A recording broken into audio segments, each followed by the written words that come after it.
AF55 Hindi. लग रहा था जैसे व्हाइट सिटी पर अंधकार का पर्दा मंडरा रहा हो। यह कोई अप्रत्याशित बात नहीं थी। जहां तक व्हाइट सिटी के नागरिकों को पता था, वे अभी अभी युद्ध हारे थे। सच तो ये था कि शहर के शासक इस ऑपरेशन के बारे में कितने चुप थे, इसलिए टेरन के नागरिकों को इस बारे में ज्यादा कुछ पता नहीं था। उनके धरती पर आने के बाद ही ये बातें आम जनता को पता चली। दुर्भाग्य से यहां फंसे सभी नागरिक टेरन के नागरिक भी नहीं थे। कई लोग दूसरी दुनिया से दर्शनीय स्थलों को देखने और विभिन्न स्थानीय व्यंजन और मुख्य खाद्य पदार्थ खरीदने आए थे। लेकिन अब जाहिर सी वजहों से टेलीपोर्टेशन स्टेशन बंद कर दिए गए थे। तो ये पर्यटक एक ऐसे युद्ध में फंस गए थे जिसमें वे बिल्कुल भी शामिल नहीं होना चाहते थे। किसी न किसी तरह इन लोगों को कभी कोई फायदा नहीं होने वाला था, इसलिए अंदाजा लगाया जा सकता था कि वे कितने दुखी थे। हालांकि इतने बड़े और जोखिम भरे माहौल में बहुत कम लोगों ने अपनी नाराजगी बड़े पैमाने पर जाहिर करने की हिम्मत दिखाई। लेकिन जिन लोगों ने अपनी मांगों को आवाज देने की हिम्मत की, वे निश्चित रूप से साधारण पृष्ठभूमि से नहीं आए थे। इससे शहर में व्याप्त तनाव और बढ़ गया। लियोनेल और आयना इसी स्थिति में फंस गए। वे चुपचाप शहर के द्वार की ओर देख रहे थे, उनके हाव भाव गंभीर थे। क्या तुम सच में ये करना चाहते हो? फिर ये जोखिम क्यों उठा रहे हो? आयना ने पूछा। ये पैसों के लिए तो नहीं हो सकता, है ना? आयना व्हाइट सिटी के महत्व को आसानी से समझ सकती थी। लेकिन दूसरे रईसों की तरह लियोनेल के पास वास्तव में कोई पृष्ठभूमि नहीं थी। इसलिए उसके पास सही मायने में कोई अधीनस्थ नहीं था। उसके पास न तो कोई ऐसा था जो शहर का प्रबंधन या संचालन करना जानता हो, न ही कोई ऐसा था जो सुरक्षा और व्यवस्था बनाए रख सके। हालांकि तकनीकी रूप से उसके पास नील समेत वे 250 प्रतिभाशाली लोग थे, फिर भी उन्हें राजधानी वापस बुला लिया गया था। इसके अलावा उन्हें सचमुच लियोनेल का आदमी नहीं माना जा सकता था। आखिरकार वह उन्हें कुछ ही समय से जानता था। हालांकि अगर उन युवाओं को पता होता कि लियोनेल की यही सोच है, तो वे बहुत निराश होते। हालांकि वे लियोनेल के साथ बहुत कम समय के लिए ही रहे थे, लेकिन उसने उन पर जो छाप छोड़ी थी, वह हमेशा के लिए अमिट थी। अगर उनसे बस इतना ही कहा जाता, तो वे उसके पीछे चलने को तैयार थे। लेकिन लियोनेल ने इतनी दूर की बात नहीं सोची थी। उसने पृथ्वी पर ज्यादा समय तक रहने की योजना नहीं बनाई थी। वैलियंट हॉट माउंटेन के प्रवेश समारोह का समय जल्द ही आने वाला था, इसलिए पृथ्वी पर कोई गुट बनाने का विचार लियोनेल के मन में नहीं था। तभी शहर के दरवाजे खुले और लोगों का एक जाना पहचाना दल बाहर निकला। उनमें से एक था टायरॉन, जिसे लगता था कि उसने नया चश्मा लिया है। लेकिन पिछली जोड़ी की तुलना में यह साफ था कि यह कोई खजाना नहीं था, इसलिए लियोनेल ने इस बारे में कुछ नहीं कहा। जब टायरॉन की नज़र लियोनेल और आयना पर पड़ी, जो एक दूसरे का हाथ थामे चल रहे थे, तो वह हल्के से मुस्कुराया। तो फिर राजकुमार लियोनेल, मैं ये शहर तुम्हारे कुशल हाथों में छोड़ जाऊंगा। टायरॉन हल्के से मुस्कुराया। लियोनेल ने पहली बार उसकी आवाज सुनी थी। कैमलॉट के लिए बातचीत के दौरान भी उसने एक शब्द भी नहीं कहा था। अब यह सुनकर लियोनेल को लगा कि उसकी आवाज बहुत सुकून देने वाली है, लगभग हद से ज्यादा। ऐसे व्यक्ति को अपने शब्दों को सोने की तरह रखने का हक है। उसे सुनना वाकई बहुत सुखद था। उनकी आवाज न सिर्फ गहरी थी, बल्कि उसमें एक खास तरह की मधुरता थी जो दिल को छू जाती थी। उनके पास होते ही ऐसा लगता था जैसे आप किसी स्वप्नलोक में खो गए हों। हालांकि टायरॉन के हाव भाव मिलनसार थे, लेकिन उसके पीछे चल रहे सहायक स्पष्ट रूप से नाखुश थे। हालांकि लियोनेल ने उन पर ज्यादा ध्यान नहीं दिया। लियोनेल ने हल्के से सिर हिलाया, उसके चेहरे पर भी एक गर्मजोशी भरी मुस्कान थी। तो फिर मुझे आपको धन्यवाद देना होगा। आपके प्रयास सराहनीय हैं। टायरॉन ने जवाब में सिर हिलाया, जिससे लियोनेल और आयना उनके पास से गुजरकर शहर में दाखिल हो गए। बड़े दरवाजों की क्लिक की आवाज से जमीन कांप उठी। टायरॉन और उसके साथी पृथ्वी पर लौटने के लिए अपने ताबीज लहराते हुए चले गए। लेकिन तब तक उसके पीछे चल रही एक महिला खुद को और रोक नहीं पाए। जूनियर ग्रैंड प्राइम मिनिस्टर, ये सचमुच बहुत ज्यादा है। गोरी युवती ने दुखी होकर पैर पटके। पिछले हफ्ते से वे शहर को बेहतरीन स्थिति में लाने के लिए जी तोड़ मेहनत कर रहे थे। जब आखिरकार उन्हें अपनी मेहनत का फल मिलने वाला था, तभी कोई खोया हुआ राजकुमार अचानक आ धमका और उनकी सारी मेहनत लूट ले गया। भला वह कैसे नाराज न होती। मामले को बदतर बनाने के लिए हालांकि उनमें से कुछ ने उनके द्वारा किए गए काम को खत्म करने और लियोनेल के लिए कुछ छोटी मोटी समस्याएं पैदा करने का सुझाव दिया था, लेकिन अंत में टायरॉन ने उनके विचारों को अस्वीकार कर दिया। आखिरकार लियोनेल को एक शहर थाली में सजाकर सौंप दिया गया और उसे लगभग कोई काम नहीं करना पड़ा। इस समय उसका एकमात्र काम शहर का रखरखाव करना था। फिर भी उनके कनिष्ठ प्रधानमंत्री ने ऐसा व्यवहार किया जैसे इन मामलों का उनसे कोई लेना देना नहीं है, और उनके चेहरे पर हल्की मुस्कान थी जो अब भी फीकी नहीं पड़ी थी। ये देखकर कि टायरॉन ने कुछ नहीं बताया, गोरी युवती अपने कानों से भाप छोड़ने लगी। उसका पैर फिर जमीन पर पड़ा, लेकिन इस बार उसकी ताकत इतनी ज्यादा थी कि उसके एड़ियों के नीचे मकड़ी के जाले बन गए। हालांकि किसी तरह उसके जूते इस तबाही से बच गए, लेकिन ये स्पष्ट था कि वे किसी भी तरह से सामान्य नहीं थे। फिर भी इस युवती को अपनी मनमानी करने का पूरा अधिकार था। कम से कम ऐसे बहुत कम लोग थे जो उसे डांट सकते थे। हालांकि उसे जूनियर गवर्नर ड्यूक जैसी कोई उपाधि नहीं मिली थी, उसके माता पिता दोनों ही टियर 9 कोर्ट मिनिस्टर परिवारों से थे। नतीजतन उसका दर्जा जूनियर गवर्नर ड्यूक से भी ऊंचा था। राजधानी के बिना उपाधि वाले कुलीन लोग राजधानी से बाहर के कुलीन लोगों की तुलना में, विशेषकर टियर 9 के अधिकारियों की तुलना में काफी अधिक सम्मानित थे। दुनिया का यही दस्तूर है, टायरॉन ने मुस्कुराते हुए जवाब दिया। ताकतवर अपनी मनमानी करते हैं और कमजोर किनारे हट जाते हैं। क्या इसमें वाकई कोई समस्या है? दल में सन्नाटा छा गया, उनके कदमों की आवाज अंधेरे में गूंज रही थी। लियोनेल शहर में घुसा तो वहां सन्नाटा पसरा हुआ था। ये साफ था कि टायरॉन और बाकियों ने बहुत अच्छा काम किया था। अब तक गश्ती दल की जगह पृथ्वी के अधिकारी ले चुके थे, जो उन 500 युवकों से बिल्कुल अलग था जिन्हें पहले व्यवस्था बनाए रखने का काम सौंपा गया था। हालांकि ये पुरुष और महिलाएं कम शक्तिशाली थे, लेकिन उनका प्रशिक्षण ज्यादा ठोस था और सबसे महत्वपूर्ण बात यह थी कि उनकी संख्या कहीं ज्यादा थी। लियोनेल को प्रवेश करते देख गश्ती इकाई के प्रमुख शीघ्रता से आगे आए और सम्मानपूर्वक सलामी दी। राजकुमार। लियोनेल अभी भी इस तरह के संबोधन का आदी नहीं हो पाया था, लेकिन उससे लगा कि अगर वह उन सभी से कहे कि वे उसे कैप्टन कहें तो ये थोड़ा बेतुका होगा, इसलिए उसने ऐसा करने से मना कर दिया। गश्ती। लियोनेल ने सिर हिलाया। ठीक है, तुम्हें मुझे ये बातें समझाने की जरूरत नहीं है। मैं नगर स्वामी के भवन की ओर जा रहा हूं। बस मेरे आदेशों का पालन करने के लिए तैयार रहना। यहीं। लियोनेल ने हेड पेट्रोल गार्ड को एक ताबीज दिया जिससे बातचीत आसान हो जाएगी। लियोनेल के लिए ऐसा ताबीज बनाना सांस लेने जितना आसान था। हालांकि लियोनेल को ताबीज बनाने का कोई औपचारिक प्रशिक्षण नहीं मिला था और इसे फोर्स क्राफ्टिंग के अलावा एक पेशा माना जा सकता था, फिर भी उनकी जड़ें लगभग एक जैसी थीं। दरअसल अपनी इस क्षमता की बदौलत लियोनेल शायद ज्यादातर निम्न स्तर के ताबीज बनाने वालों से बेहतर था।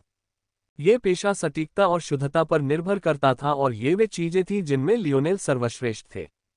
लियोनेल की उपेक्षा से मुख्य गश्ती गार्ड थोड़ा अचंभित हुआ। फिर भी उसने लियोनेल के ताबीज को सम्मानपूर्वक स्वीकार किया और देखा कि कैसे वे दोनों शहर में बिना किसी उद्देश्य के घूमने लगे। गश्ती टुकड़ियां अक्सर लियोनेल और आयना से टकरा जाती। गश्ती दल के दोनों सदस्य बिना चूके तुरंत सम्मानपूर्वक झुककर अपने गश्ती मार्ग पर आगे बढ़ते।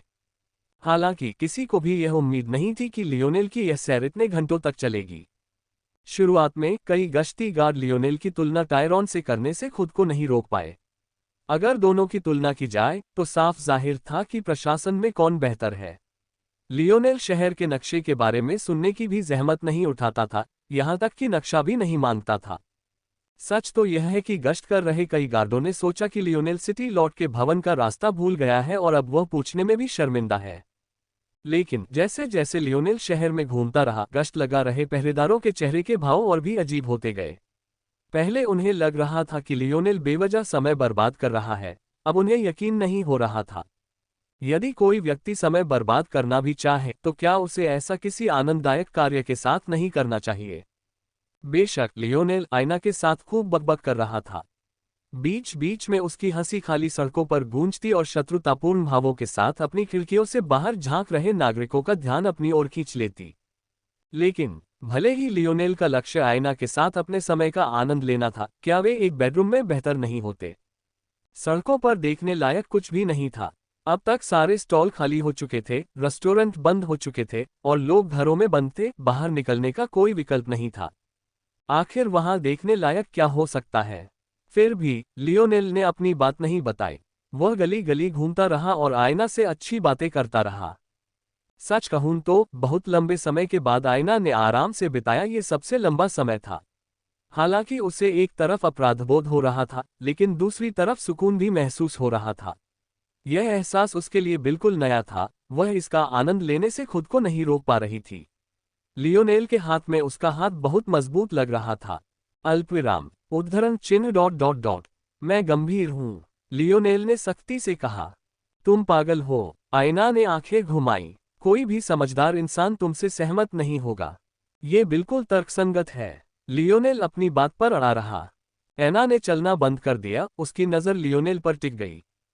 केवल मनोरोगी ही पहले दूध डालते हैं। अरे छोड़ो भी, जरा सोचो तो। लियोनेल पीछे हटने को तैयार नहीं था, उसकी आंखें मानो चमक रही थीं।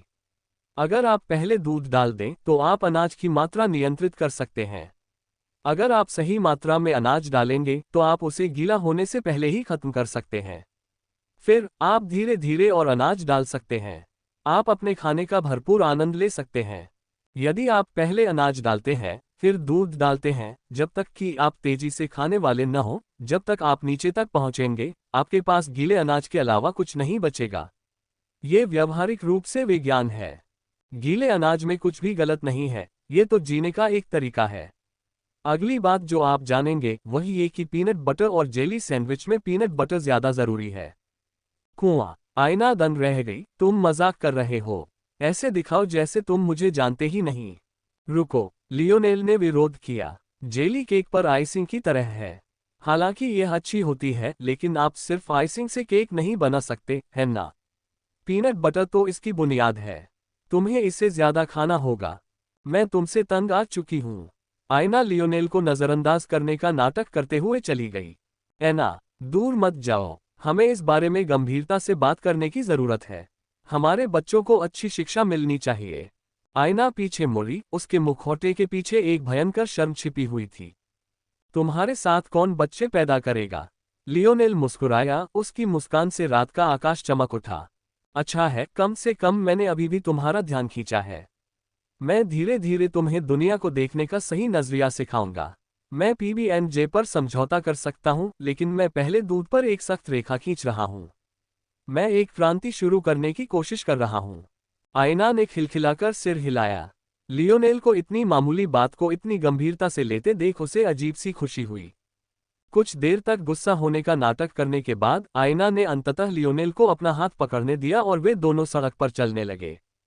हो गया। लियोनेल आयना को साथ लिए हुए एक बंद गली की ओर चल पड़ा। अब तक वह शहर की हर गली से गुजर चुका था और अपने मन में सब कुछ का नक्शा बना चुका था। उसने एक भी छोटी सी बात नहीं छोड़ी थी। क्या ये संभव है? ऐना ने पूछा। उद्धरण चिन्ह डॉट डॉट डॉट। ऐसा ही होना चाहिए, लियोनेल ने काफी देर बाद जवाब दिया। हालांकि ये निर्भर करेगा। किस बात पर? इस शहर में टेरन ने कितने जासूस छोड़े हैं? लगता है उन्होंने सिटी लॉर्ड को बदल दिया है। इस व्यक्ति का नाम लियोनेल मोरालेस है। वह वर्ल्ड स्पिरिट हंट के प्रमुख लक्ष्यों में से एक प्रतीत होता है। व्हाइट सिटी के एक रिहायशी इलाके में धीमी आवाज में आवाजें एक दूसरे से संवाद कर रही थीं। अजीब बात यह थी कि हालांकि उन्होंने अपनी आवाज जरा भी कम करने की कोशिश नहीं की, फिर भी अगर कोई उनसे आधे मीटर से ज्यादा दूर खड़ा होता तो उनकी बातें सुनना एक बेवकूफी भरा सपना होता। टेरन के लोग मूर्ख नहीं थे। यह असंभव था कि उन्होंने कभी यह नहीं सोचा कि अगर उनके किसी शहर पर कब्जा कर लिया गया तो क्या होगा। वे अच्छी तरह जानते थे कि पृथ्वी एक नवजात दुनिया होने के बावजूद उनके जैसे कमजोर दुनिया के लिए उनका खतरा बहुत बड़ा था। इस प्रकार टेरन का लक्ष्य कभी भी पूर्णता प्राप्त करना नहीं था, बल्कि उन्होंने दशकों पहले से योजनाएं बना रखी थीं और इस प्रकार उनके पास दशकों पुरानी आकस्मिक योजनाएं भी थीं। इन आकस्मिकताओं में से एक शहर में बचे हुए जासूस थे।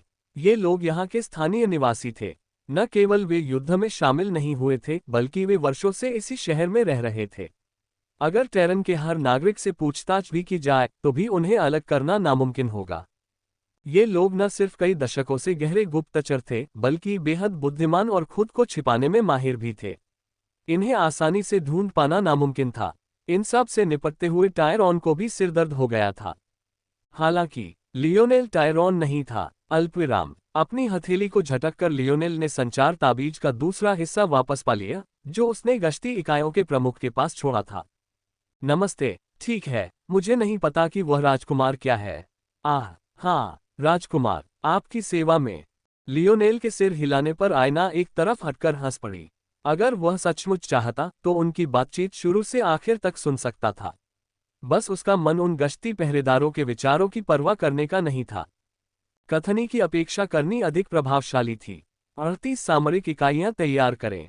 कोई भी समूह 10 से कम व्यक्तियों का नहीं बनाया जा सकता। तेज, निर्णायक और सुरक्षित रहने के लिए खुद को तैयार रखें। राजकुमार, गश्ती इकाइयों का मुखिया साफ तौर पर उलझन में था। ये सब कहाँ से आ रहा है? ये इकाइयां किस लिए थीं? कोई सवाल मत पूछो, गति सबसे महत्वपूर्ण है। अभी तैयार हो जाओ और इन स्थानों पर जाओ। जब लियोनेल ने कॉल काट दी तो व्हाइट सिटी पर मंडराता अंधेरा और घना होता गया। लियोनेल सिटी लॉर्ड मैंशन के सामने आंखें बंद करके चुपचाप खड़ा था। शुरू करना। उसके ये शब्द पढ़ते ही शहर में अफरा तफरी मच गई। दरवाजे टूटने की आवाजें, औरतों और बच्चों की चीखें और मर्दों की तेज चीखें और दहाड़ें गूंज उठी। लियोनेल ने हल्की सी आह भरी, लेकिन उसने इसे रोकने की कोई कोशिश नहीं की। ये युद्ध था। उसे जरा भी शक नहीं था कि इस बार जिन लोगों को उसने पकड़ा है, उनमें से ज्यादातर आत्महत्या ही करेंगे। और जो ऐसा नहीं कर पाएंगे, उनकी हालत भी कुछ ज्यादा अच्छी नहीं होगी। इससे भी बदतर बात यह थी कि ये जासूस बहुत पहले ही इस शहर में बस गए थे। उनके परिवार थे, उनके दोस्त थे, उनकी पत्नियां थीं, उनके बच्चे थे। ज्यादातर मामलों में इन परिवार वालों को इन जासूसों के छिपे हुए मकसद का अंदाजा भी नहीं होता था। उन्हें बस यही दिखता था कि उनके किसी प्रियजन को घसीटकर ले जाया जा रहा है और कुछ मामलों में तो उसे मार भी दिया जा रहा है। युद्ध वाकई एक क्रूर चीज थी। हालांकि लियोनेल यहाँ खड़ा था और उसे खुद इसका गवाह बनने की जरूरत नहीं थी, फिर भी उसके पेट में मरोड़ उठ रही थी। यह एहसास उस एहसास से कुछ अलग नहीं था जब उसने पहली बार किसी इंसान को मारा था। और किसी तरह उसे लगा कि यह एहसास कुछ मायनों में उससे भी बदतर था। क्या तुम ठीक हो? एना ने धीरे से पूछा। लियोनेल कुछ कड़वाहट से मुस्कुराया। मैं नहीं हूं, लेकिन मैं हो जाऊंगा, उसने अंततः आह भरते हुए उत्तर दिया। एना ने लियोनेल का हाथ दबाया। सच तो यह है कि उसे इस मामले से कोई खास फर्क नहीं पड़ा। कोई सोच सकता है कि एक औरत होने के नाते वह अपने प्रेमी से ज्यादा सहानुभूति रखती होगी, लेकिन ऐसा नहीं था। लियोनेल की तुलना में आयना ने दुनिया की क्रूरता बहुत पहले ही देख ली थी। उसकी राय में लियोनेल के काम उससे भी ज्यादा नेक थे जितना कि कोई और करता। कम से कम वह जासूस का सही पता तो लगा सकता था। आयना को यकीन था कि अगर टायरॉन को ऐसा करने दिया गया तो वह कैमलॉट के सामने से पूरे परिवार का नामोनिशान मिटा देगा। क्या ये सभी हैं? आयना ने काफी देर बाद पूछा। लियोनेल ने सिर हिलाया। इस शहर में अभी भी एक और समूह है जिसके बारे में शायद टायरॉन को भी शक नहीं था, क्योंकि अगर उसे पता होता तो वह उन्हें वहां नहीं छोड़ता जहां उसने छोड़ा था। एक और। आयना का चेहरा एक पल के लिए उलझन में था, फिर अचानक उसके मुखौटे के नीचे वे चमक उठे। तुम्हारा मतलब? लियोनेल ने सिर हिलाया। ठीक है, ये तो हमें खुद ही करना होगा। लियोनेल और एना सिटी लॉर्ड के भवन की ओर चल पड़े। इस जगह के सामने एक विशाल सैन्य मैदान था जो दूसरी हवेलियों से बिल्कुल अलग था। जहां ज्यादातर हवेलियां हरे भरे बगीचों और शायद कुछ कोई मछलियों के तालाबों को पसंद करती, वहीं सिटी लॉर्ड व्हाइट को ऐसी किसी भी शान शौकत की परवाह नहीं थी। हालांकि पहले जहां ये खेत गहरे पैरों के निशान, पसीने और ब्लेड के निशान के अलावा कुछ नहीं थे, अब पूरी तरह से पुनर्जीवित हो चुके थे। अब वहां ढेरों आलीशान घर थे जो बिल्कुल बेमिल लग रहे थे। बेशक ये घर हाल ही में बनाए गए थे और हो सकता है कि ये टायरॉन और अन्य लोगों का काम भी हो। लियोनेल इस मामले में टायरॉन की हरकतों को समझता था, लेकिन सिर्फ इसलिए कि वह उन्हें समझता था, इसका मतलब यह नहीं था कि उसने उन्हें स्वीकार कर लिया था। लियोनेल आयना को साथ लिए सधे कदमों से अमीर लोगों के इस अस्थायी मोहल्ले में टहलता हुआ चला गया। रात काफी हो चुकी थी, इसलिए आलीशान पर्दों के पीछे कुछ टिमटिमाती रोशनियों के अलावा सड़कों पर देखने लायक कुछ भी नहीं था। जाहिर है उनके जैसे लोग इतनी जल्दी सोने नहीं जाते, लेकिन हालांकि टायरॉन ने उन्हें कुछ सुविधाएं दी थीं, वह ज्यादा दूर नहीं जा सकता था।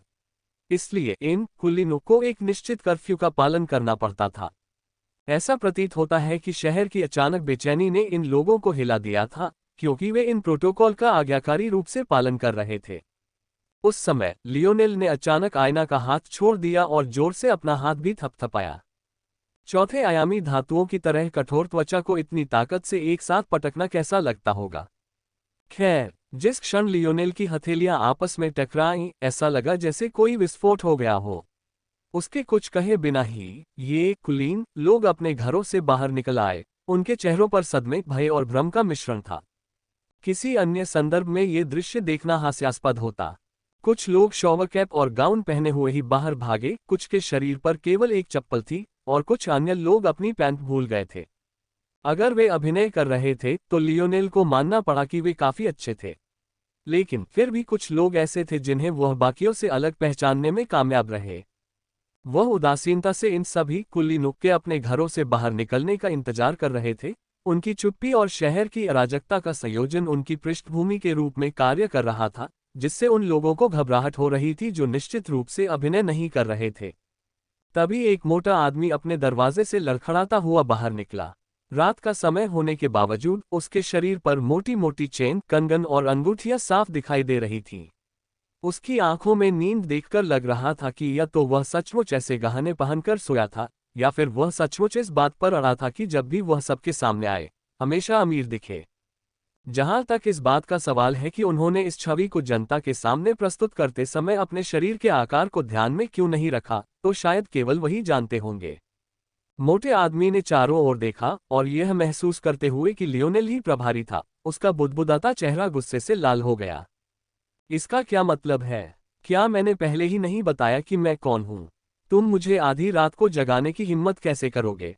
लियोनेल बेपरवाही से उस आदमी को बड़बड़ाते हुए देख रहा था, लेकिन आयना ने भौहें सिकोड़ लीं। आयना को अपने रुतबे का दिखावा करने वालों से ज्यादा नफरत किसी और चीज से नहीं थी। दरअसल उसे ऐसे लोगों से गहरी नफरत थी। अगर उसे कुछ समझ न आता तो वह उसे सबक सिखाने के लिए उसके दो टुकड़े कर देती। उद्धरण चिन्ह ... लगता है आप नए हैं, इसलिए मैं आपको फिर से समझाने का श्रम उठाऊंगा। मैं मिल्की वे गिल्ड का 1 स्टार ब्लैक मर्चेंट हूं। आप मेरे साथ ऐसा व्यवहार करने की हिम्मत करते हैं? आसपास के रईसों को उस मोटे आदमी की वजह से हिम्मत मिल गई और वे एक एक करके बड़बड़ाने लगे।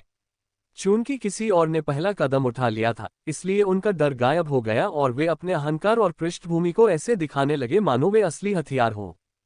उद्धरण चिन्ह ... मैंने पहले भी कहा है, मैं क्रेयक्स 10 ग्रह का नागरिक हूं। क्या आप जानते हैं कि मेरे सरकारी अधिकारी कैसी प्रतिक्रिया देंगे यदि उन्हें पता चले कि मेरे सिर के एक भी बाल को नुकसान पहुंचाया गया है? ठीक है, ठीक है। और मैं ग्रह सोल्वसेक्स 2 का नागरिक हूं। शब्द एक दूसरे के ऊपर परत बनाकर एक दूसरे में समाहित होते प्रतीत हो रहे थे। क्या कोई कारण है कि उनके सभी ग्रहों के पीछे संख्याएं लिखी हैं? लियोनेल ने आयना से उत्सुकता से पूछा, मानो वह उनकी हताशा सुन नहीं पा रहा हो। आयना ने लियोनेल को अविश्वास से देखा और फिर सिर हिलाकर खिलखिलाकर हंस पड़ी। शायद इस समय सिर्फ लियोनेल ही ऐसी बात पूछ सकता था। उद्धरण चिन्ह ... ब्रह्मांड अपने आप में बहुत बड़ा है, इसलिए प्रत्येक ग्रह को एक नया नाम देने के बजाय वे मुख्य दुनिया के नाम के अंत में प्रत्यय के रूप में एक अल्फान्यूमेरिक कोड शब्द जोड़ते हैं। X, Y और Z कोड के अक्षर भाग हैं। X का अर्थ है कि ये दुनिया मुख्य दुनिया के समान आयामी तल पर है। Y का अर्थ है कि यह एक कदम नीचे है। Z का अर्थ है कि ये 2 कदम नीचे है। जहां तक 3 कदम नीचे की बात है, तो आमतौर पर इतने उच्च स्तर की दुनिया के लिए ऐसे ग्रह में निवेश करना उचित नहीं होता है, इसलिए इसके लिए कोई पदनाम नहीं है। जहां तक संख्याओं की बात है, वे अपने आप में स्पष्ट हैं। बस ग्रह को एक संख्या निर्दिष्ट कर देते हैं। संख्या जितनी बड़ी होगी, किसी ग्रह के नियंत्रण में उतने ही ज्यादा ग्रह होंगे। सच कहूं तो 10 एक बहुत बड़ी संख्या है। इस समय ज्यादातर ग्रह 2 या 3 के आसपास होते हैं। क्रज हमारे चतुर्थांश का एक पावर हाउस है। मैं समझ गया। लियोनेल और आयना इस तरह बातें करते रहे मानो इन रईसों की बकवास से उनका कोई लेना देना नहीं है। अब तक ये स्पष्ट हो चुका था कि ये व्हाइट सिटी के रईस नहीं थे, बल्कि ये वही पर्यटक थे जिनका जिक्र पहले किया गया था। हर कोई किसी न किसी दूसरी दुनिया से जुड़ा हुआ था और किसी न किसी वजह से टैरन आया था।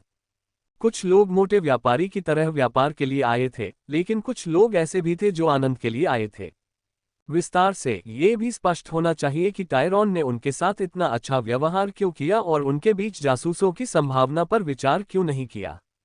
पृथ्वी भले ही प्रतिभाशाली हो, लेकिन यह अभी भी एक नवजात दुनिया थी। सीधे शब्दों में कहें तो वे चारों ओर शत्रुतापूर्ण संस्थाओं के साथ आयामी छंद की दुनिया में प्रवेश करने का जोखिम नहीं उठा सकते थे। उनसे ईर्ष्या करने वालों की पहले से ही कोई कमी नहीं थी। वे अब इन दुनियाओं को और अधिक परेशान नहीं कर सकते थे। इसलिए शायद ये कहना अधिक सटीक होगा कि टायरॉन ने संभवतः इस संभावना के बारे में सोचा था कि इन दुनियाओं के लोगों के बीच और भी जासूस हो सकते हैं, लेकिन उसने इस अटकल पर कार्रवाई करने का साहस नहीं किया। हालांकि एक बार फिर लियोनेल टायरॉन नहीं था। बस काफी है। लियोनेल की आवाज अचानक तेज हो गई। एक दमनकारी शक्ति ने इन कुलीनों को झकझोर कर जगा दिया। एक बात साफ कर दूं, लियोनेल बोला, उसके स्वर में एक ठंडी धार तैर रही थी। पृथ्वी वास्तव में तुम्हारे सभी लोगों को नाराज नहीं कर सकती। कुलीनों के चेहरों पर एक बार फिर आत्मसंतुष्टि का भाव उभर आया, जो एक बार फिर बुरी तरह डर गए थे। ये तो, लियोनेल की दृढ़ आवाज ने उनके चेहरों पर व्यंग्य की लकीरें जमा दी, और उसकी मौजूदगी में उनके दिल कांप उठे। उद्धरण चिन्ह ... आप सबको ये भी समझना चाहिए कि पृथ्वी कोई ऐसी दुनिया नहीं है जिसे आप अपमानित कर सकें। हम भले ही जवान हो, लेकिन हम आसानी से हार मानने वाले नहीं हैं। अगर आपको लगता है कि आप अपनी दुनिया की हैसियत का इस्तेमाल मुझ पर दबाव बनाने के लिए कर सकते हैं, तो आप बहुत बड़ी गलतफहमी में हैं। लियोनेल की नज़र उन सब पर पड़ी। अब क्या आप सभी आगे आकर व्यक्तिगत रूप से आत्मसमर्पण करेंगे, या आप चाहते हैं कि मैं व्यक्तिगत रूप से कार्रवाई करूं? क्योंकि मैं आपसे वादा करता हूं, यदि आप दूसरा विकल्प चुनते हैं तो आपके अनुभव इससे कहीं अधिक बुरे होंगे। लियोनेल ने अपने कंधे पर अंगूठा रखकर पीछे शहर की ओर इशारा किया। रईसों पर सन्नाटा छा गया। उस पल शहर की चीखें और चीखें अचानक कई स्तरों पर स्पष्ट हो गईं। भीड़ में से कई लोगों की निगाहें एक तेज रोशनी से चमक उठीं, जिससे उनके दिलों की धड़कनें अनियमित हो गईं। लगता है कि यह आपकी पसंद है। लियोनेल की हथेली उलट गई। इससे पहले कि कोई कुछ कर पाता, उसके धनुष पर 3 तीर लग चुके थे। हालांकि उसकी निगाहें उदासीन थीं, फिर भी एक दमघोंटू हत्या का इरादा उसके सिर पर मंडरा रहा था। मैं तुमसे एक बार और पूछूंगा, क्या तुम तीनों अकेले ही बाहर निकलोगे या फिर सिर में तीर मारना पसंद करोगे? लियोनेल ने जब सही संख्या बताई, तो जो लोग पहले झिझक रहे थे, उनके दिल दहल गए। उसे यह कैसे पता चला? सबसे बुरी बात यह थी कि लियोनेल उनके पास तब आया था जब वे इन मामलों की रिपोर्ट करने के बारे में सोच भी नहीं पाते थे। शहर में क्या हो रहा है, ये ठीक ठीक बताना मुश्किल था, इसलिए जासूस केवल अपनी क्षमताओं पर ही भरोसा कर सकते थे। लेकिन इससे पहले कि वे समझ पाते कि क्या हो रहा है, लियोनेल यहाँ प्रकट हो गया और सबको चौंका दिया। तुम लोग तो टेरन के लोग भी नहीं हो। क्या पैसा सचमुच तुम्हारे जीवन के लायक है? लियोनेल की पीठ मुड़ गई, जिससे उसकी धनुष की डोरी पीछे खींच गई। टायरॉन इन लोगों की बातों पर यकीन करने की गलती नहीं करेगा। अगर वे यहाँ थे तो इसका मतलब था कि वे निश्चित रूप से किसी और दुनिया के लोग थे। टायरॉन को ये कैसे पता चला, इस बारे में लियोनेल को यकीन नहीं था। लेकिन लियोनेल खुद इन सूक्ष्म यंत्रों को पहचान सकता था। बेशक एक ही दुनिया के लोगों का रूप रंग जरूरी नहीं कि एक जैसा ही हो। बात यह नहीं थी कि वे कैसे दिखते थे, बल्कि यह थी कि उनके आसपास की ऊर्जाएं किस तरह व्यवहार करती थीं। एक ही दुनिया के लोगों में कुछ सूक्ष्म बारीकियां होती थीं जिन्हें लियोनेल पहचान लेता था। एक सामान्य अवलोकन से ही लियोनेल इन लोगों को आसानी से पहचानने में सक्षम हो गया। हालांकि ये कहना मुश्किल था कि लियोनेल सही था या नहीं। ये हमेशा संभव था कि इन लोगों का टेरन से जितना लगता है, उससे कहीं ज्यादा गहरा रिश्ता हो। लेकिन कोशिश करना तो बनता ही था। ठीक है, तो मर जाओ। लियोनेल की नजर तेज हो गई और वह पहली आकृति पर जा टिकी। जैसे ही उसके धनुष की डोरी छूटने वाली थी, 2 आकृतियां आगे की ओर दौड़ी और तेजी से घुटनों के बल गिर पड़ी। मैं आत्मसमर्पण करता हूं, मैं आत्मसमर्पण करता हूं। दोनों एक साथ बोले, उनके सिर जमीन पर झुके हुए थे। साफ जाहिर था कि वे इतने डरे हुए थे कि ऊपर देख भी नहीं पा रहे थे। पहले तो उन्हें लगा था कि लियोनेल बस झांसा दे रहा है। लेकिन जब लियोनेल ने न सिर्फ उन लोगों की संख्या के बारे में बताया, बल्कि उन पर अपना प्रभाव भी डाला, तो उन्हें लगा जैसे वे निराशा की गर्त में गिर गए हैं। अपनी जान बचाने का उन्हें बस एक ही रास्ता सूझ रहा था, वह था आत्मसमर्पण करना। हम बस कचरे का एक ढेर। जब दूसरों ने यह आवाज सुनी तो उन्हें यह देखकर आश्चर्य हुआ कि वह मोटा व्यापारी दूसरी तरफ था। यह आदमी जो सिर्फ बातें करता था और कोई बात नहीं, आखिर इस वक्त ऐसा कहने की हिम्मत कैसे कर सकता था? तुम बहुत हिम्मत वाले हो, बदमाश। मोटा व्यापारी गुर्राया। तुमने हमें कैसे चुन लिया? लियोनेल ने उस मोटे व्यापारी को उदासीनता से देखा, जिसका स्पष्ट रूप से उन दोनों की तरह अपनी जान की भीख मांगने का कोई इरादा नहीं था। हालांकि लियोनेल का ये भी कोई इरादा नहीं था कि वह ये बताए कि उसने ये सब कैसे किया। चूंकि यह उसकी योग्यता से जुड़ा था, तो वह अपने बारे में ऐसी बातें क्यों उजागर करेगा। मोटे व्यापारी ने जब देखा कि लियोनेल का कुछ भी कहने का कोई इरादा नहीं है तो वह गुर्राया। अगर तुम्हें पता भी था कि हम जिम्मेदार हैं तो तुम्हें अपना मुंह दूसरी तरफ मोड़ लेना चाहिए था, बच्चे। क्या तुम्हें लगता है कि मिल्की वे गिल्ड एक ऐसा अस्तित्व है जिसे तुम अपमानित कर सकते हो? मोटा व्यापारी फिर से अपनी पृष्ठभूमि के बारे में बताने लगा। लेकिन पिछली बार जहां ऐसा लग रहा था कि कोई बिगड़ेल बच्चा अपने अमीर माता पिता के बारे में बात कर रहा है, वहीं इस बार ऐसा लग रहा था जैसे उसके आसपास के सभी लोगों पर कोई पहाड़ टूट पड़ा हो।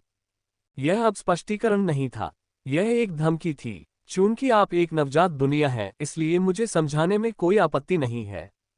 पृथ्वी आकाशगंगा के एक छोटे से हिस्से पर स्थित है। अगर आपकी तकनीक अपने चरम पर भी हो तो भी आप ज्यादा से ज्यादा दूसरे हिस्से तक तभी पहुंच सकते हैं जब आप अपना पूरा जीवन वहां बिताएं। लेकिन मिल्की वे आकाशगंगा का इस चतुर्थांश के सभी व्यापारिक स्रोतों पर नियंत्रण है। यह असंभव है। लियोनेल ने अचानक हाथ ऊपर उठाया। सोचते हुए छोटा मिंक प्रकट हुआ, अपने नन्हे पंजों में एक जानी पहचानी डिस्क जैसी डिक्शनरी पकड़े हुए। मिल्की वे गिल्ड का सर्वोच्च रैंकिंग सदस्य कौन है? मोटे व्यापारी ने व्यंग्य किया। इस छोटे से नटखट ने क्या सोचा था कि वह क्या कर रहा है? क्या ये बातें पृथ्वी जैसी नवजात दुनिया को पता होंगी? क्या उसने सचमुच सोचा था कि उसका छोटा सा सूचना भंडार उसे ऐसी जानकारी दे पाएगा? क्या ये कोई हास्य नाटक था?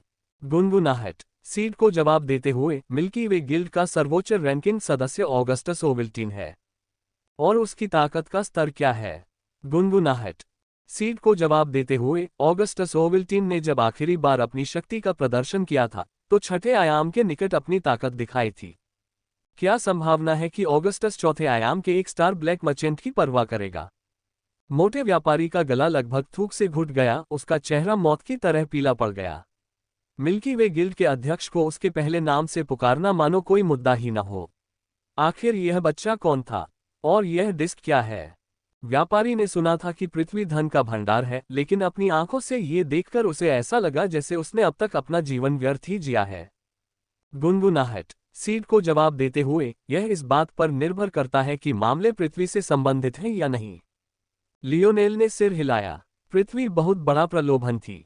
भले ही यह ऑगस्टस आमतौर पर एक स्टार ब्लैक व्यापारी की जान की परवाह न करता हो, लेकिन अगर जरूरत पड़ी और वह पृथ्वी की ओर हाथ बढ़ाने के बहाने के तौर पर इसका इस्तेमाल कर सके तो वह हिचकिचाएगा नहीं। वास्तव में यदि यहाँ कोई व्यापारी मौजूद था तो इसका अर्थ ये था कि उसकी नज़र पहले से ही उनकी दुनिया पर थी। चूंकि मामला ऐसा था, तो उसे इस मामले से कैसे निपटना चाहिए? लियोनेल का धनुष गायब हो गया और उसकी जगह एक अजीब सी धातु ने ले ली। उसे देखकर कोई खास एहसास नहीं हो रहा था। जब लियोनेल ने उसे अपने हाथों में ऐसे मोड़ा जैसे वह धातु की छड़ नहीं बल्कि कपड़े की तह बना रहा हो, तो वह और भी कम खास लगने लगा। लेकिन जब घुटनों के बल बैठी दो आकृतियों ने महसूस किया कि यह धातु उनकी कलाइयों के चारों ओर लिपट गई है और अपनी जगह पर अटक गई है, तो उन्हें ऐसा लगा जैसे वे कोई ताकत ही नहीं लगा पा रहे हैं। काम खत्म करने के बाद लियोनेल उस मोटे व्यापारी के पास गया जो अभी भी पीला पड़ गया था। उसे शायद एहसास ही नहीं हुआ कि शब्दकोश के आखिरी जवाब ने उसे थोड़ी राहत दी थी, शायद इसलिए क्योंकि लियोनेल ने उस पर बहुत ज्यादा दबाव डाला था। या यूं कहें कि यह आईना का दबाव था। शुरू से ही आईना को इस आदमी के बारे में गलत धारणा थी। इसलिए जैसे ही उसे पता चला कि वह जासूसों में से एक है, उसने उसे मारने का इरादा नहीं छोड़ा। सौभाग्य से ऐसा लग रहा था कि यह व्यापारी युद्ध करने से ज्यादा सामान बेचने में माहिर था। लेकिन ये बात तो सही थी। जब कोई दुनिया अपना पहला कायापलट पूरा कर लेती है तो उसकी गति धीमी पड़ जाती है और शांति छा जाती है। तब तक हर किसी को लड़ाकू होने की जरूरत नहीं रह जाती। वर्तमान पृथ्वी पर कुछ लोगों को छोड़कर लगभग सभी को युद्ध करना आना जरूरी था। हालांकि जैसे जैसे हालात सामान्य होते गए, संभावना थी कि पृथ्वी फिर से उन पुराने दिनों में लौट जाए जहां सेना और एक आम नागरिक का जीवन अलग अलग था। लियोनेल ने मोटे आदमी की बात खत्म होने का इंतजार नहीं किया और अपने सहकर्मियों की तरह ही अपनी बाहों को अपनी जगह पर लॉक कर लिया। ये धातु की छड़ वही धातु थी जिसका इस्तेमाल डार्क क्लाउड जेल की दीवारों पर किया गया था। इतनी तबाही के बीच लियोनेल ने बड़ी आसानी से अपने लिए कुछ टुकड़े तोड़ लिए। अब उसे इन जासूसों द्वारा गुप्त संचार माध्यमों के इस्तेमाल की चिंता नहीं करनी पड़ेगी। हालांकि लियोनेल अधिक पारंपरिक संचार विधियों को आसानी से समझ सकता था, लेकिन रोकने की क्षमता अधिक कठिन होगी। वह जासूसों को शुरू में ही इसलिए छांट पाया क्योंकि व्हाइट सिटी ने इसे बहुत आसान बना दिया था। हर जासूस के पास बिना किसी चूक के संचार बल कलाएं थीं जो उसके घर की नींव में समाहित थीं। न केवल संचार बल कलाएं थीं, बल्कि ऐसी बल कलाएं भी थीं जिनसे शहर की निगरानी कई गुना आसान हो गई थी। बेशक मोटे व्यापारी और उसके दो साथी इस मामले में थोड़े अलग थे क्योंकि उनके घर हाल ही में बने थे। फिर भी उन्हें पहचानना ज्यादा मुश्किल नहीं था। लियोनेल को बस खास तावीजों पर ध्यान देना था। चूंकि व्यापारी और उसके आदमी शुरू से ही व्हाइट सिटी के नागरिक नहीं थे, इसलिए जाहिर था कि टेरन के लोग इसकी जिम्मेदारी लेंगे, जिससे उन्हें जासूसी के ज्यादा मोबाइल विकल्प मिल जाएंगे। लियोनेल जैसी संवेदनशील इंद्रियों वाले किसी व्यक्ति के लिए इन छिपे हुए तंत्रों को देखना बेहद आसान था। व्हाइट सिटी की मुख्य गलती ये थी कि उसने इस तथ्य पर विचार नहीं किया कि बल कला के बारे में जानकार कोई व्यक्ति पृथ्वी पर भी मौजूद हो सकता है और इसे उनका पतन माना जा सकता है। अंत में लियोनेल ने मिल्की वे गिल्ड के सदस्यों को कैद करने का ही फैसला किया। वह जानता था कि इससे आगे चलकर समस्याएं पैदा हो सकती हैं, लेकिन वह अपनी योजनाओं का खुलासा होने का जोखिम नहीं उठा सकता था, भले ही इसकी थोड़ी सी भी संभावना क्यों न हो। अल्पविराम। काफी समय बाद सफाई अभियान से बचे जासूसों को एक साथ इकट्ठा करके व्हाइट सिटी की काल कोठरी में डाल दिया गया। एक शहर होने के नाते व्हाइट सिटी में ऐसी कोई चीज होना कोई आश्चर्य की बात नहीं थी, इसलिए इससे चीजें कई गुना ज्यादा सुविधाजनक हो गईं। गश्ती इकाइयों ने लियोनेल की ओर बिल्कुल अलग नजरिए से देखा। अपने प्रशिक्षण से वे आसानी से बता सकते थे कि लियोनेल ने सचमुच जासूसों को चुना था।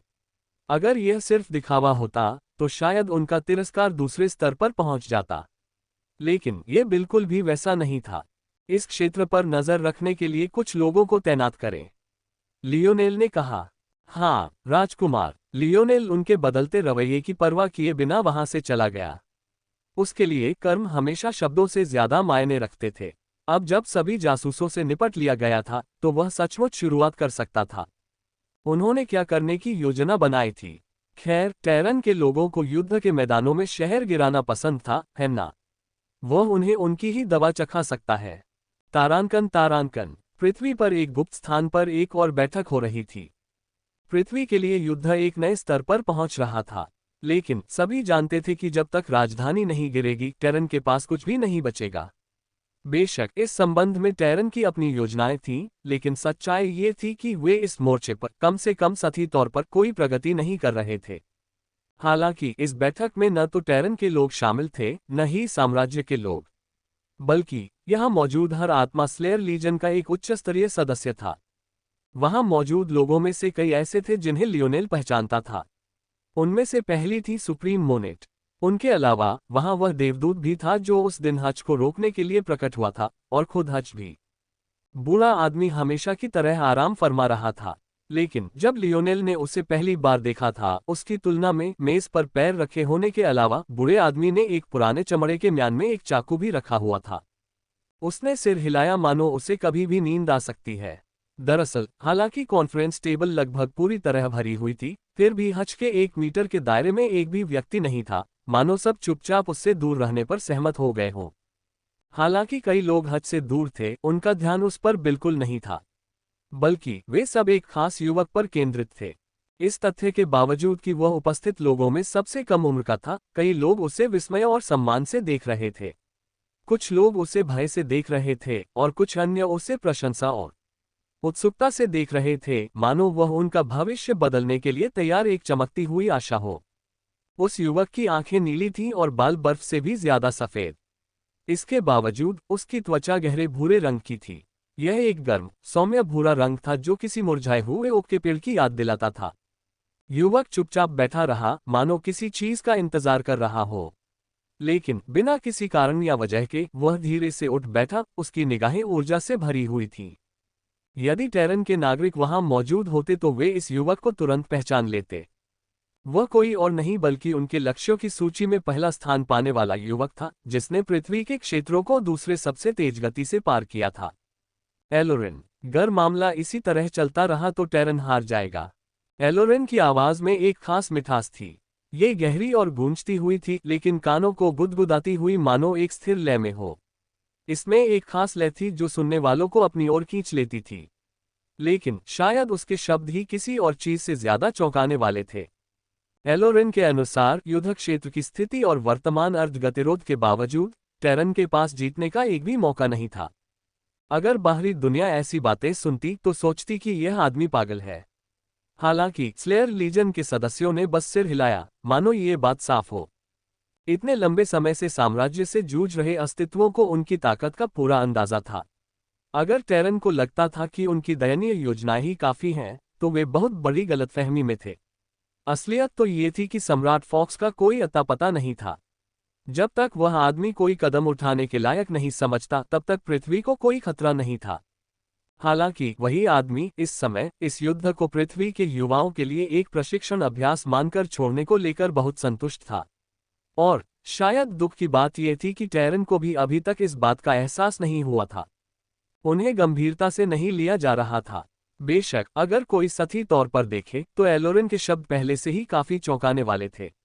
लेकिन अगर कोई यह समझे कि वह कितनी सारी चीजों के बारे में जानते थे, तो वे और भी ज्यादा चौंकाने वाले होंगे।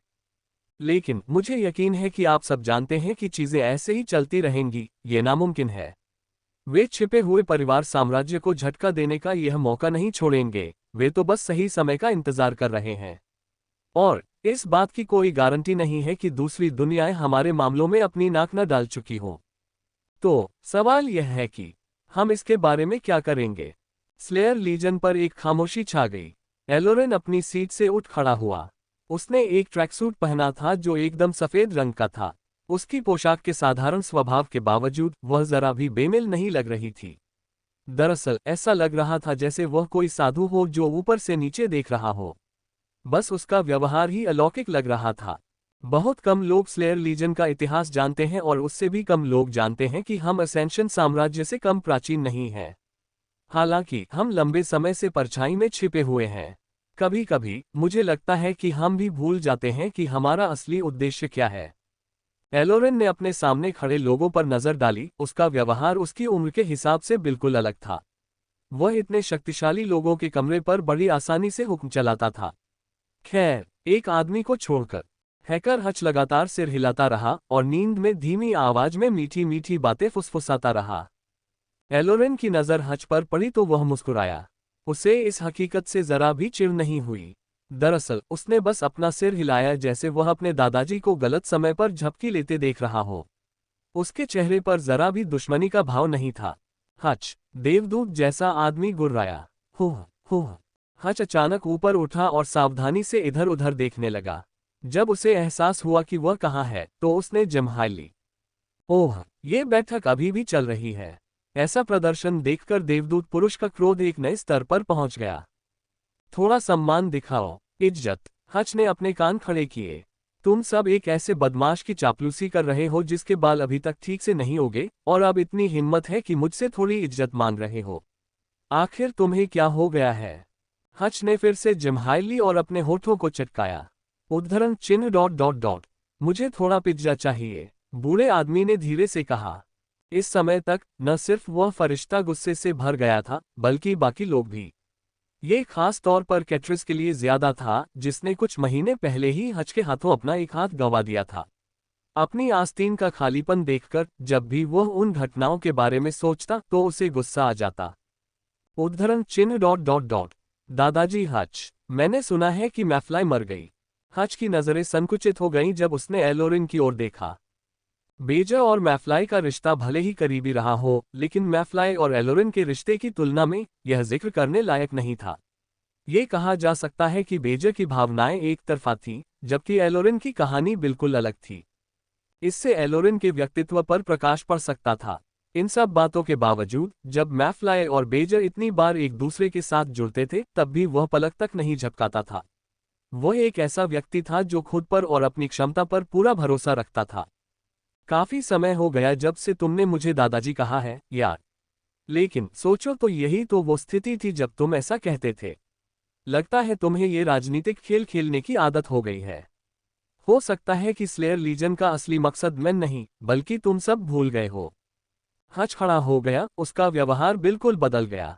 साफ था कि एलोरिन भी एक स्तर ज्यादा गंभीर हो गया था। मैंने पहले कोई फैसला नहीं लिया था, लेकिन मुझे अपने पोते का शुक्रिया अदा करना होगा जिसने मुझे सही दिशा में धकेला। लगता है अब मैं इन मामलों में पीछे नहीं रह सकता। जब तक हज कमरे के सामने पहुंचा, उसका आभामंडल बहुत ऊंचा हो चुका था। एलोरेन का जो भी व्यवहार था, वह इस बूढ़े आदमी की उपस्थिति में पूरी तरह से फीका पड़ गया। धीरे धीरे हज की त्वचा ज्यादा लचीली होती गई, उसकी झुर्रियां कुछ कम होती गईं। वह 1-2 इंच लंबा हो गया और उसकी आभा तेज हो गई, और उसमें वह रक्तम धार लौट आई जो बहुत पहले गायब हो गई थी। इतने सारे शक्तिशाली लोगों की निगाहों के नीचे भी उनकी आभा उन सभी पर छाई हुई थी, और उन्हें इस हद तक घुटन हो रही थी कि ऐसा लग रहा था कि वे एक उंगली भी नहीं उठा पाएंगे। वह बिल्कुल अलग ही स्तर पर था। बस इसी क्षण वे सभी हज की शक्ति के स्तर को समझ पाए। भले ही उसने इतनी दुर्लभ समय संबंधी क्षमता जागृत न की हो, भले ही उसने कोई क्षमता जागृत न की हो, फिर भी वह उन सभी को अधीन करने में सक्षम शक्ति रखता था। ये हज था, ये ओल्ड मैन हज था, ये हैकर हज था। आज से स्लेयर लीजन का एकमात्र निर्णयकर्ता मैं ही होऊंगा। हज की बातें सुनकर स्लेयर लीजन के लोग दंग रह गए। पहले तो वे हज के आभामंडल से इतने दबे हुए थे कि कुछ कह ही नहीं पाए, लेकिन अगले ही पल कुछ लोग अचानक उठ खड़े हुए, उनके चेहरों पर जहरीले भाव थे। तुम्हारी हिम्मत विद्रोह करने की, हज? कैट्रेस ने दहाड़ते हुए अपना बचा हुआ हाथ नीचे मेज पर पटक दिया। कैट्रेस ने पहले हज का सामना करने की हिम्मत नहीं की थी, लेकिन अब वह निश्चित रूप से सही था। क्या स्लेयर लीजन का उद्देश्य साम्राज्य के दमनकारी शासन के विरुद्ध लड़ना नहीं था? असेंशन साम्राज्य लोकतंत्र की आड़ में छिपा था, लेकिन जब हमेशा एक ही निर्विवाद शासक होगा तो ये कैसा लोकतंत्र? ये दुनिया बस एक अतिरिक्त सीढ़ी वाला राजतंत्र था, इसमें कुछ भी क्रांतिकारी नहीं था। फॉक्स परिवार ने इतने सालों में एक तरफा कितनी ही कार्रवाइयां की जिन्हें कोई भी रोकने में सक्षम नहीं था। यही तो वे टालना चाह रहे थे। फिर भी हच असल में स्लेयर लीजन को ही वह चीज बनाने की कोशिश कर रहा था जिसके खिलाफ वे लड़ रहे थे। यह अक्षम्य था। मौन कमरे में शक्ति की एक लहर दौड़ गई। कई लोगों को लगा जैसे उनके घुटने कमजोर पड़ गए हों, और प्रतिरोध करने का जो भी विचार उनके मन में था वह नगण्य स्तर पर आ गया हो। अब भी उन्हें यकीन नहीं हो रहा था कि उनके और हच के बीच वाकई कितना बड़ा अंतर था। बेटे, बैठ जाओ। हच ने अपने पोते की ओर देखा, उसके सीने के भीतर से एक आदेशात्मक स्वर गूंज रहा था। एलोरेन ने हच की ओर देखा, उसकी आंखों में कुछ सतर्कता और कुछ जिज्ञासा थी, लेकिन अंत में वो कुछ अप्रत्याशित रूप से मुस्कुराया। ठीक है दादाजी। एलोरेन को समझना वाकई बहुत मुश्किल था। वो सचमुच एक बच्चा लग रहा था जो अपने दादा दादी को खुश करने की पूरी कोशिश कर रहा है, लेकिन अभी कुछ देर पहले वो अपने दादाजी से मैफ्लाई की मौत के बारे में सवाल कर रहा था। बेशक उस समय उनके लहजे में कोई तीखापन नहीं था, लेकिन इस संदर्भ में ऐसा सवाल पूछना निश्चित रूप से आक्रामक लगता है। फिर भी अब एलोरेन ऐसे दिखावा कर रहा था जैसे ऐसा कुछ हुआ ही न हो। हच अपने पोते से मुंह मोड़कर स्लेयर लीजन के कुलीनों की भीड़ की ओर देखने लगा। अब तक उनमें से कई का चेहरा पीला पड़ चुका था। एलोरेन की मौजूदगी के बिना हच को रोकने वाला आभामंडल एक प्रचंड सुनामी की तरह उनके दिलो दिमाग पर लगातार टूट रहा था। चूंकि आप सभी हमारी स्लेयर लीजन की सच्चाई भूल गए हैं, इसलिए मैं आपको याद दिलाऊंगा। हम विद्रोही बनने के लिए नहीं बने हैं, हम आम लोगों की मदद करने के लिए नहीं बने हैं, हम यहाँ बैठकर साम्राज्य से निपटने के लिए अवसर तलाशने के लिए नहीं बने हैं। हमारे अस्तित्व का सत्य हमारे नाम में है। हम स्लेयर लीजन मारने के लिए बनाए गए थे। हच से एक रक्तपिपासु आभा उमड़ पड़ी। रोती हुई तलवारों की आवाज हवा में गूंज रही थी। हच की आभा के नीचे तेज होती जा रही थी, मानो वह उनकी आदर्श सान हो। एक भी आत्मा सांस लेने में सक्षम नहीं लग रही थी, हिलने की तो बात ही छोड़िए। ऐसा लग रहा था मानो उनकी सारी दुनिया अचानक इस एक आदमी के इर्द गिर्द घूम रही हो। हम लूटते हैं, हम मारते हैं, फिर हम अपनी धार तेज करते हैं और यह सब फिर से करते हैं। ये वह मूलभूत नियम है जो हम पर शासन करता है, जो मुझ पर शासन करता है। मोनेट, सुप्रीम मोनेट अपनी भयजनित स्थिति से बाहर आ गई। हाँ, स्लेयर लीजन का इतिहास क्या है? हम, मोनेट ने दांत पीसते हुए अपनी सांसें स्थिर की। उद्धरण चिन्ह ... हम कभी साम्राज्य के भाले थे, लेकिन हम बहुत खतरनाक हो गए और हमें त्याग दिया गया और तिरस्कृत कर दिया गया। इतने सारे शक्तिशाली राज्यों को एक साथ नियंत्रित करना बहुत मुश्किल था, इसलिए असेंशन साम्राज्य के प्रथम सम्राट ने हमें खोजकर मरवा डाला। अगर दूसरों ने ये कहानी सुनी होती तो वे यकीन से परे हैरान रह जाते। ये सोचकर कि स्लेयर लीजन की असली उत्पत्ति यही थी। हालांकि हच ने इसके बाद जो शब्द कहे वे और भी चौंकाने वाले थे। गलत। हच ने एक एक करके सुप्रीम और पूर्व सुप्रीम को बुलाया और उन्हें स्लेयर लीजन के इतिहास के बारे में बताने के लिए मजबूर किया। फिर भी उनमें से कोई भी ऐसा जवाब नहीं दे सका जिससे बूढ़े व्यक्ति को संतुष्टि मिल सके। दरअसल हर गलती के साथ हच की फटकार और भी तीखी और कठोर होती गई। तो यही बकवास है जो सिखाया गया है। हच ने अपने पोते की ओर देखा। स्लेयर लीजन का इतिहास क्या है? एलोरेन ने गला साफ किया। उसकी यह साधारण सी हरकत किसी तरह से शालीन लग रही थी।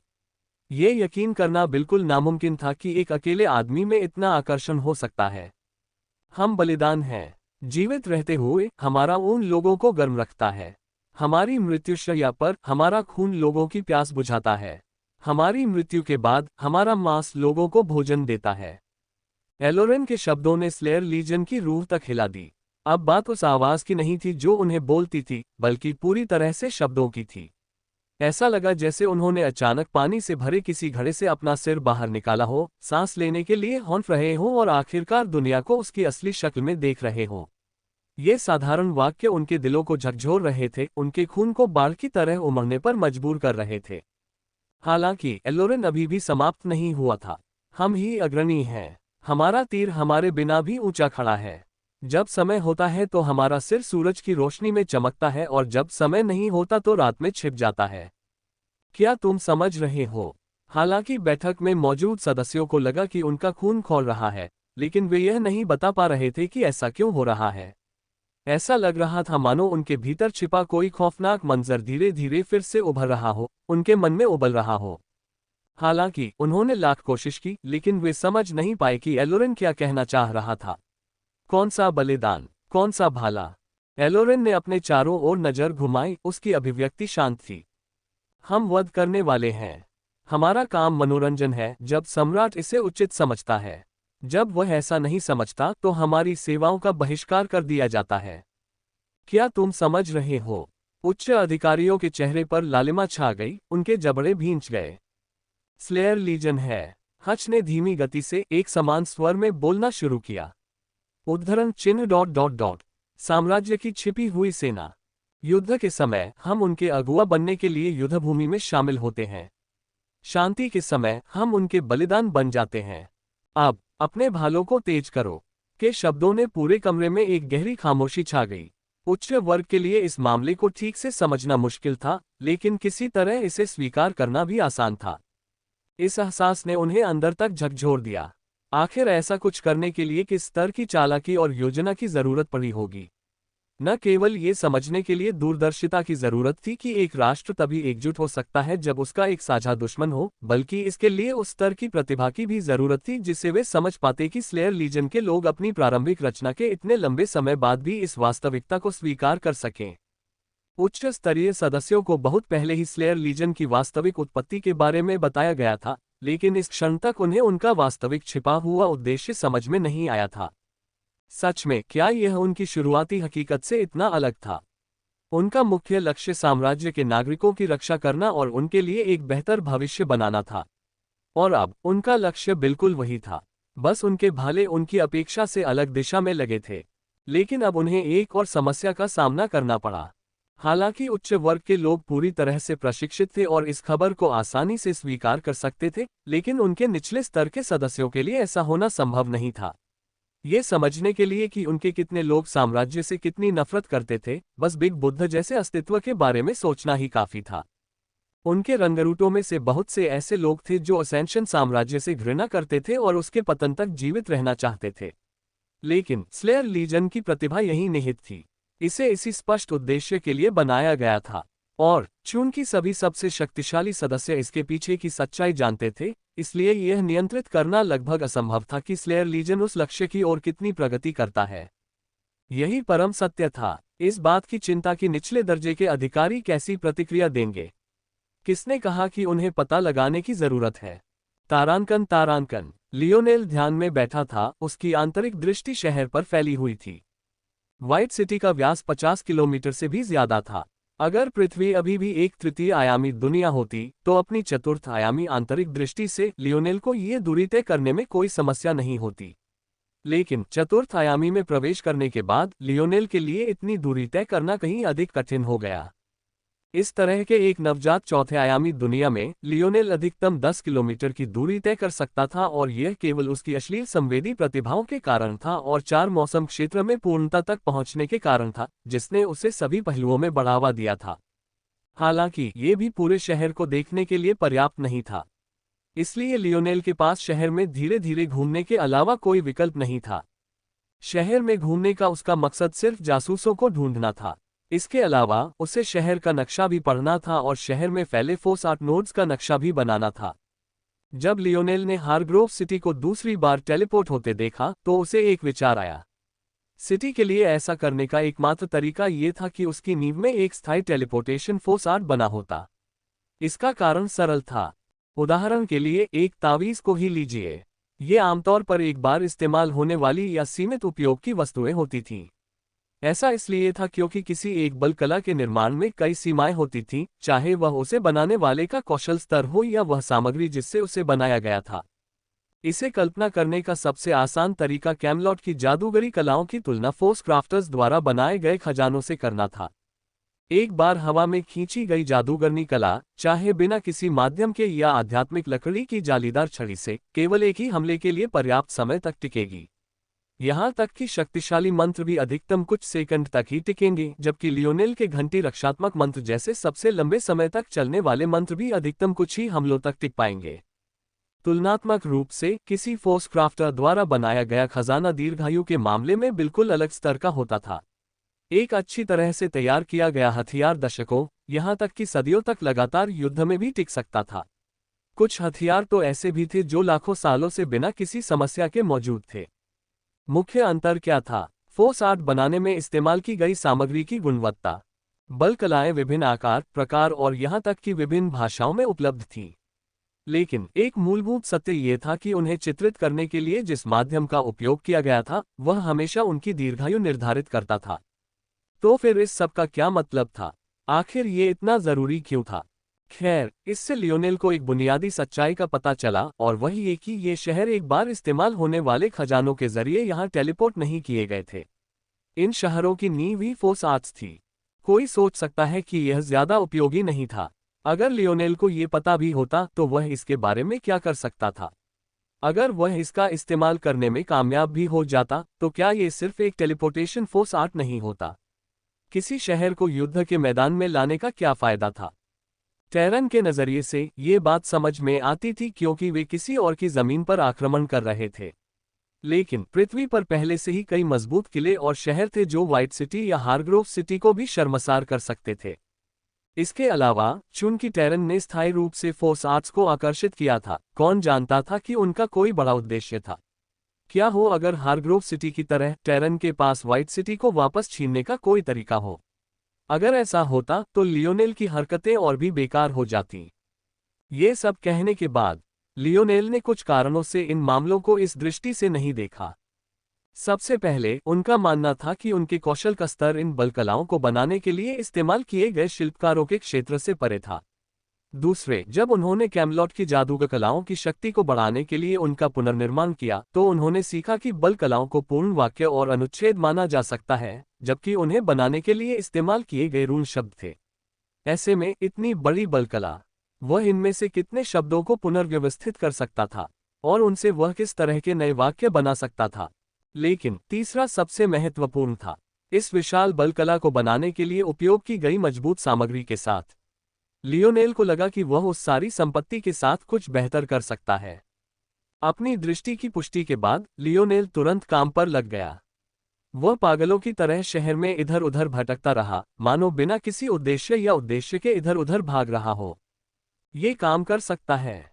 नहीं, इससे उस जगह के नोड्स खराब हो सकते हैं। लेकिन अगर मैं... लियोनेल की निगाहें चमक उठीं। हालांकि वह तेजी से थका और कमजोर होता जा रहा था, फिर भी उसकी नजरें और भी साफ होती जा रही थीं। सच तो ये था कि लियोनेल का शरीर अभी भी बहुत बुरी हालत में था। कुछ दिन पहले की गई पूरी ताकत से अभी तक पूरी तरह उबर नहीं पाया था। लेकिन इस समय उसे कोई फर्क नहीं पड़ रहा था। वह खुद को फोर्स आर्ट्स की दुनिया में खोया हुआ था। उसका दिमाग एक अलग ही स्तर पर काम कर रहा था। लियोनेल के मन में लियोनेल के बारे में कई जटिल भावनाएं थीं। लेकिन वह इस बात से इनकार नहीं कर सकता था कि लियोनेल ने उसके लिए सुधार का एक नया द्वार खोल दिया था। लियोनेल ने उसे जो दिया वह कोई साधारण सफलता नहीं थी, बल्कि दुनिया को देखने का एक नया नजरिया था। इन बंधनों को तोड़ देने के बाद 4 ऋतुओं के क्षेत्र के शिखर तक पहुंचना तो बस हिमशैल का एक छोटा सा हिस्सा था। लियोनेल अपने सपनों की दुनिया में आता जाता रहा तथा उन परिवर्तनों का अनुकरण करता रहा जो वह करना चाहता था, तथा फिर उन्हें नई दुनिया में आजमाता रहा।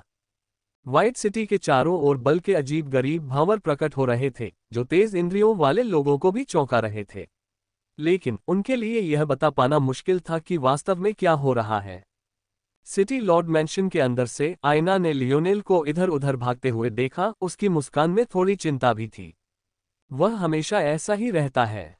आयना ने अपना सिर हिलाया, लियोनेल को रोकने की जहमत नहीं उठाई। वह जानती थी कि अगर ये शब्द उसके मुंह से भी आए तो भी कोई फायदा नहीं होगा। हालांकि ऐसा लग रहा था कि लियोनेल उसकी हर बात पर अड़ा हुआ था। शायद आयना ही इस बात से सबसे ज्यादा वाकिफ थी कि लियोनेल अपनी भावनाओं और अपनी जरूरत के बीच की रेखा खींचने में बहुत माहिर था। इस लिहाज से वह काफी जिद्दी था। गहरी सांस लेते हुए आयना ने अपनी विशाल तलवार निकाली और उसे लहराया। हालांकि सिटी लॉर्ड हवेली के अधिकांश सैन्य क्षेत्र नए आवासों द्वारा घेर लिए गए थे, फिर भी आयना के लिए पर्याप्त जगह थी जिसका वह लाभ उठा सकती थी। उसने अपनी तलवार को धीरे धीरे घुमाया। तनाव के कारण उसकी मांसपेशियां ऐंठ गईं और उसने अपनी तलवार की गति धीमी कर दी। आयना ने तलवार तब उठाई थी जब उसे लगा कि युद्ध के कुल्हाड़ी के बारे में उसकी समझ कमजोर पड़ गई है। दूसरों को शायद यह मूर्खतापूर्ण लगे, लेकिन आयना ने हमेशा अपनी अंतर्ज्ञान पर भरोसा किया। जब बात खुद को प्रशिक्षित करने के सही तरीके की आती थी तो वह इसमें सबसे आगे थी। उसने महसूस किया कि तलवार में ऐसे रहस्य हैं जो कुल्हाड़ी के बारे में उसकी समझ को एक नए स्तर पर ले जा सकते हैं, इसलिए उसने लगन से इसका अभ्यास करना शुरू कर दिया। अनारेड के साथ युद्ध के दौरान उसकी यह भावना और भी प्रबल हो गई। हालांकि उसे यकीन था कि अनारेड पीछे हट जाएगा, फिर भी वह तलवारबाजी में माहिर था। उसकी हर हरकत में एक तलवारबाज का भाव झलकता था।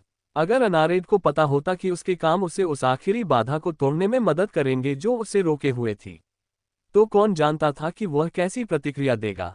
यही भावना है। आयना ने गहरी सांस ली। उसकी छाती धीमी लय में धड़क रही थी। उसी क्षण कुछ चमत्कारी हुआ। हालांकि उसकी तलवार की गति अतुलनीय रूप से धीमी थी, फिर भी ब्लेड ने हवा में एक ऐसी छवि छोड़ी मानो हवा में अपनी उपस्थिति का एक स्थायी दाग छोड़ दिया हो। छवि स्थानांतरित हो गई और धीमी हो गई, भ्रम की तरह इधर उधर लहराने लगी। इतना ही, आयना ने अपनी हर मांसपेशी के झटके को अपने मन में बिठा लिया। पसीने की बूंदें उसकी नाजुक माथे से उसकी पतली गर्दन की ढलान पर नीचे गिर रही थीं। आधे रास्ते में आयना ने अपनी तलवार एक तरफ फेंक दी मानो वो कूड़ेदान में पड़ी हो। उस पल उसे लगा कि अब उसे उसकी जरूरत नहीं। अगली बार जब तक उसकी क्षमता उससे बात नहीं करेगी, उसे किसी और हथियार की जरूरत नहीं होगी। आयना ने खाली हवा में हाथ बढ़ाया, जिससे उसका अजीब सा मुड़ा हुआ पैकेट खुल गया। एक झटके के साथ सुनहरे लाल रंग की एक खूबसूरत कुल्हाड़ी उसके हाथ में आ गई। हाँ, ऐना जोर से नीचे झुकी। उस क्षण उसकी आभा पूरी तरह बदल गई। उस समय के लिए उसके शरीर से एक रहस्यमयी झलक रही थी जो पूर्ण आज्ञाकारिता की मांग कर रही थी। उससे आधा फुट से भी ज्यादा लंबी एक स्त्री की धुंधली परछाई उसके शरीर को ढांकती हुई प्रतीत हो रही थी, जिससे हवा में मौजूद शक्तियां गीत गाने लगीं। ऐना के सामने अचानक एक गहरा घाव फैल गया, जबकि उसकी कुल्हाड़ी अभी पूरी तरह भूमि भी नहीं थी। सुनहरे लाल रंग के बाद के चित्र हवा में लहराते हुए सीटी जैसी गूंज छोड़ते हुए निकल गए। आयना की बाहें रुक गईं और उसकी नाक की नोक से पसीने की आखिरी बूंद नीचे जमीन पर गिर गई। पूरा हुआ, उसने धीरे से कहा। यदि अन्य लोगों को पता चले कि आयना 4 सीजन्स दायरे के समापन चरण तक पहुंच गई है तो वे आश्चर्यचकित हो जाएंगे। बेशक उसकी पूर्णता का चरण केवल कुल्हाड़ी के लिए था, जबकि लियोनेल का स्तर उससे कहीं आगे था। लेकिन यह एक ऐसी उपलब्धि थी जो दूसरों को बेहद हैरान और विस्मित कर सकती थी। फिर भी आयना मुस्कुराई। अब मेरी ट्रेनिंग वाकई तेज हो गई है। आयना को लगा कि उसने मन को शांत रखने के महत्व को कम करके आंका था। उसने सोचा था कि इस मुकाम तक पहुंचने में उसे कई महीने और लगेंगे, लेकिन उसे बस कुछ ही दिन और लगे। अब उसे वैलिएंट हॉट माउंटेन के स्टेज में प्रवेश करने को लेकर ज्यादा आत्मविश्वास महसूस हो रहा था। अपनी सफलता का आनंद लेने के बाद आयना का अगला मन लियोनेल को खुशखबरी सुनाने का था। उसे नहीं पता था कि उसे ऐसा करने की क्या मजबूरी थी, लेकिन लियोनेल के सामने अपनी बात कहने के बाद उसे छोटी छोटी बातें बताने में भी अजीब सा आनंद महसूस होता था। हालांकि बदले में उसे यह पता चलता था कि वह दूध से दूर रहने वाला एक समाज विरोधी है। हालांकि जब एना ऐसा करना चाहती थी तो उसने शहर के चारों ओर की शक्ति में एक और बदलाव महसूस किया।